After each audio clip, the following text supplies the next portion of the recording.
ऐसी शख्सियत थी जिसके जाने से हमारे समाज में, हमारे माहौल में, हमारे कुर्ब द्वार में, इस मुल्क में, मिल्लत में एक बहुत बड़ी खला पैदा हुई है। तो बहुत नेक इंसान थे, सच्चे इंसान थे, ईमानदार इंसान थे, मेहनती इंसान थे और अल्लाह उनकी मग़फ़िरत फरमाए। हज़ारों साल नरगिस अपनी बेनूरी पे रोती है, बड़ी मुश्किल से होता है चमन में दीदावर पैदा। अभी तक मेरी लाइफ में उनके जैसा बंदा नहीं देखा। जब मैं परेशान होती थी सबसे पहले मैं उन्हीं के पास पहुंचती थी। हम जैसे नौजवानों के लिए वो एक अंधेरे से एक रोशनी की तरफ लाने का एक बड़ा ख़जाना उनके पास मौजूद था। अब्दुल साहब की शख्सियत मेरे ख्याल से इस ओखले के अंदर सबसे बेस्ट थी।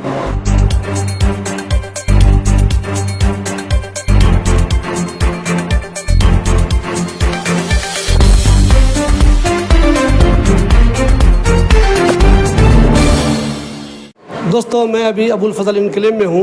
ये E3 बिल्डिंग है। मेरे पीछे एक हंसता हुआ चेहरा आप देख रहे हैं, वो है अब्दुल रशीद अगवान साहब का, जिनका परसों इंतकाल हो गया। अब सब लोगों को मैं अपने बारे में बता दूं, जब मैं अलीगढ़ से 97 में दिल्ली आया था तो यही मेरी पहली ऑफिस थी। फारूक साहब हम लोग साथ हुआ करते थे। नीचे SIT की बिल्डिंग थी, ऊपर ऑल इंडिया एजुकेशनल मूवमेंट का, जिसका मैं मीडिया इंचार्ज था। तब से हम लोगों के ताल्लुकात अब्दुल रशीद अगवान साहब के थे। उससे भी कई साल पहले से फारूक साहब के ताल्लुकात अब्दुल रशीद अगवान साहब के थे। फारूक साहब कैसे आदमी थे अब्दुल रशीद साहब? अब्दुल रशीद साहब की शख्सियत मेरे ख्याल से इस ओखले के अंदर सबसे बेस्ट थी और 94 से मैं उनके साथ यहाँ पे काम कर रहा हूँ। इस बिल्डिंग को बनाने वाले भी अब्दुल रशीद साहब थे। ये जो स्ट्रक्चर बनी थी कंप्लीट, उनका डिज़ाइन वगैरह, उसमें पूरा रात दिन इसी मेहनत में रहते थे बिल्डिंग तैयार हो जाए कौम की। और उन्होंने इसका नाम भी रखा था दिल्ली यूथ सेंटर इस बिल्डिंग का। हालांकि है SIT की बिल्डिंग ये, लेकिन जो कॉमन था, जैसे उन्होंने जो जितने काम करे हैं वो शायद हम गिन नहीं सकते, इतने लातादाद से काम करें उन्होंने। अल्लाह ताला उनकी मग़फ़िरत फरमाए। मुझे हमें बहुत ही अफसोस है उनके इंतकाल का। अल्लाह ताला उनकी मग़फ़िरत फरमाए, उनकी जन्नत फिरदौस में जगह तो फरमाए। अब्दुल रशीद अगवान साहब हमारे बहुत करीबी साथियों में से थे। ऑल इंडिया एजुकेशन मूवमेंट के वो सेक्रेटरी थे, लेकिन इसके अलावा वो हमारे तमाम तहकीकी, इल्मी और जितने भी तालीमी काम होते थे उसकी रूह रवा थे। और उनके मशवरे, उनकी तहकीक हमेशा हमें गाइड करती थी। हम कोई कॉन्फ्रेंस करते थे, कोई कारवा निकालते थे, उसमें एक बड़ा कंट्रीब्यूशन रशीद अगवान साहब का फ़िक्री भी होता था, अमली भी होता था और इल्मी भी होता था अपने करके। तो वो ऐसी शख्सियत थे जो अपने फ़िक्र, अपनी तालीम, अपने इल्म के साथ साथ अमल से भी जुड़े हुए थे। वो सड़कों पे काम करते थे, गंदगी हटाने का काम करते थे, पौधे लगाना का काम करते थे, पॉल्यूशन को में बेहतरी का काम करते थे। मिली मसाइल में अगर कोई ख़राबियाँ होती थी उसको दूर करने की कोशिश करते थे। मुआशरे में कोई खराबी दिखती थी उसे दूर करने की कोशिश। हमजा शख्सियत थी। समाज में ज़ाती ज़िंदगी में कहीं भी कोई उनको दिखता था कि कोई कहीं भी कोई बेहतरी की उम्मीद है, उस काम में लग जाया करते थे। दीनी फ़िक्र बहुत अच्छी थी, कुरान फहमी बहुत अच्छी थी। और एक बहुत बड़ी बात जो थी जिसको मैं दोहराना चाहूँगा, कहना चाहूँगा, नौजवानों के साथ काम करते थे, नौजवानों को प्रोत्साहन करते थे, नौजवानों को गाइड करते थे। और उन्होंने जिन्हें कितने नौजवानों को एक सही रास्ते पर रास्ता दिखाया है। तो उनकी जो शख्सियत थी उसको हम चंद जुमलों में, चंद मिनटों में नहीं न समेट सकते, उसके लिए एक बहुत वक्त चाहिए। लेकिन बहरहाल एक ऐसी शख्सियत थी जिसके जाने से हमारे समाज में, हमारे माहौल में, हमारे कुर्ब द्वार में, इस मुल्क में, मिल्लत में एक बहुत बड़ी खला पैदा हुई है। और अल्लाह ताला से दुआ है उनके दर्जात बुलंद फरमाए और हमको तौफीक अता फरमाए कि हम उनके बताए हुए रास्ते पे सही तरीके से अमल कर सकें, ताकि उनको सही तरीके से खराज पेश करें। हज़ारों साल नरगिस अपनी बेनूरी पे रोती है, बड़ी मुश्किल से होता है चमन में दीदावर पैदा। अब्दुल रशीद अगवान साहब की शख्सियत एक ऐसी ही शख्सियत थी जिनका बार बार जन्म लेना नामुमकिन तो नहीं, लेकिन मुश्किल ज़रूर है। वो एक बहुत बड़े स्कॉलर थे जिन्होंने अपनी ज़िंदगी में ना जाने कितनी किताबें लिखी हैं और उनकी सभी किताबें रिसर्च बेस्ड हैं। वो कभी भी किसी भी महफिल में जहाँ पे दीन की बातें हों, सोशल वर्क की बातें हों, जहाँ पे माशरे की सुधार की बात हो, वो उस मौके को कभी छोड़ते नहीं थे। मुझे याद है कि मैंने बहुत से छोटे बड़े जितने भी प्रोग्राम किए और जब भी उनको दावत दी, वो सबसे पहले पहुंचने वाले होते थे और उनकी हर तकरीर बहुत ही पुरमग़ज़ होती थी, रिसर्च बेस्ड होती थी और कभी भी उन्होंने किसी भी महफिल में किसी भी तकरीर के लिए, किसी भी आमद के लिए, किसी भी अपीयरेंस के लिए कुछ भी आज तक किसी से नहीं लिया, जहाँ तक कि मेरे इल्म में है। ये बहुत बड़ी बात है कि वो दामे दर में सुखने कल में अपने आप को उन्होंने कौम के लिए वक्फ़ कर दिया था। अल्लाह ताला उनकी खिदमत को कबूल करे। इस वक्त मैं इस पोजीशन में नहीं हूँ कि मैं बहुत बड़ी तकरीर करूँ, लेकिन ये एक बहुत बड़ा खला है जिसको पुर करने के लिए हम सबको कोशिश करनी पड़ेगी। मिलना था इत्तफाक, बिछड़ना नसीब था, वो दूर रहकर भी मेरे करीब था। हम लोग पहली मुलाकात 2007 में और उसके बाद जो दिन पे दिन ताल्लुक़ बढ़ते रहे। और मैं थोड़ा मुख्तसर आपको उनको निब्बा हेड़ा की सफ़र के बारे में बताऊंगा, क्योंकि आदमी उनकी एक किताब जो उन्होंने शाखा लिखी हम लोग पढ़ रहे हैं, मेरी वाइफ उसको बहुत अच्छे से पढ़ रही है और हमारी बात हो रही है।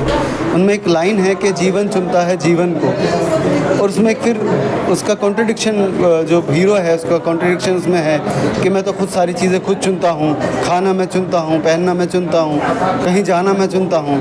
लेकिन वो फिर एहसास करता है, सोचता है कि नहीं नहीं, बहुत सारी चीज़ें मेरे हाथ में नहीं है, मौत मेरे हाथ में नहीं है, कहानी है, माँ बाप मैं डिसाइड नहीं करता। ये उनकी किताब का है। मुझे लगा, मैं थोड़ा सा जो किताब पढ़ी कि उन्होंने अपनी बातें वहाँ लिख दी, अपना एक्सपीरियंस वहाँ लिख दिया, और हम जैसे नौजवानों के लिए वो एक अंधेरे से एक रोशनी की तरफ लाने का एक बड़ा ख़जाना उनके पास मौजूद था।